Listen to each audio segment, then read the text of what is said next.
नमस्कार, आप देख रहे हैं न्यूज पीआर और मैं हूं प्रीति। बीते दिनों पूरे देश में कोयला का संकट गहराया था, जिसके कारण इसका असर बिजली पर पड़ा था और इसका खास तौर पर असर बिहार के लोगों को पड़ा था, क्योंकि बिहार में लोड शेडिंग और पावर कट काफी बढ़ गई थी। लोगों को इस गर्मी में बिजली ना होने की समस्या के कारण खूब जूझना पड़ता था, रोज इस समस्या से दो चार होना पड़ता था। लेकिन अब उन लोगों को राहत मिलने वाली है, यानी कि अब बिहारियों को राहत मिलने वाली है, क्योंकि बिहार में अब पावर कट या फिर लोड शेडिंग नहीं होगी।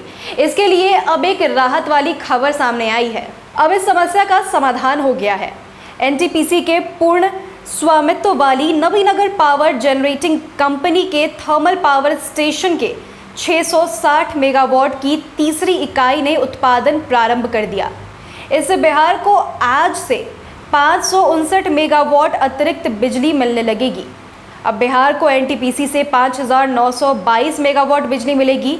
वहीं एनपीजीसी यानी कि नवीनगर पावर जनरेटिंग कंपनी से 1112 मेगावाट की जगह 1680 मेगावाट बिजली मिलने लगेगी।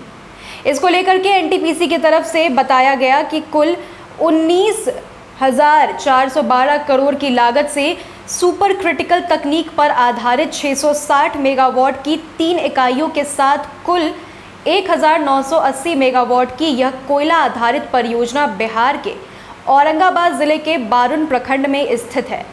भारत सरकार के विद्युत मंत्रालय ने इस परियोजना की 84.8% बिजली गृह राज्य को बिहार को आवंटित कर दी है। शेष बिजली उत्तर प्रदेश, झारखंड और सिक्किम राज्यों को आवंटित की जाएगी। बताया जा रहा है कि इसकी पहली और दूसरी इकाई का वाणिज्य प्रचालन 6 सितंबर 2019 और 23 जुलाई 2021 को केंद्रीय विद्युत मंत्री आर.के. सिंह द्वारा बिहार के ऊर्जा मंत्री की उपस्थिति में किया गया था, जिसके बिहार में तय आवंटन के हिसाब से 1122 मेगावाट से अधिक बिजली की निरंतर आपूर्ति अब तक की जा रही है। बिहार में भी पिछले दिनों 1000 से 2000 मेगावाट बिजली की कमी बताई जा रही थी, लेकिन अब साफ हो गया है कि कहीं कोई समस्या नहीं है। बिजली की कमी का कारण पिछले दिनों कोयला संकट बताया जा रहा था। देश में कोयला का संकट कई दिनों तक रहा। बताया गया कि कई जगहों पर बिजली थर्मल पावर अपेक्षा के अनुरूप उत्पादन नहीं हो पा रहा। बता दें कि पिछले साल भी देश के कई राज्यों को बिजली संकट से जूझना पड़ा था, जिसमें बिहार भी शामिल था। फिर गर्मी शुरू होते ही लोगों की परेशानी भी बढ़ने लगी थी। बिहार को पहले एनटीपीसी की तरफ से बिजली तो मिल ही रही थी, लेकिन अब एनपीजीसी की तरफ से भी और अतिरिक्त बिजली मिलेगी, जिससे अब लोड शेडिंग या फिर पावर कट बिहार में नहीं होगा।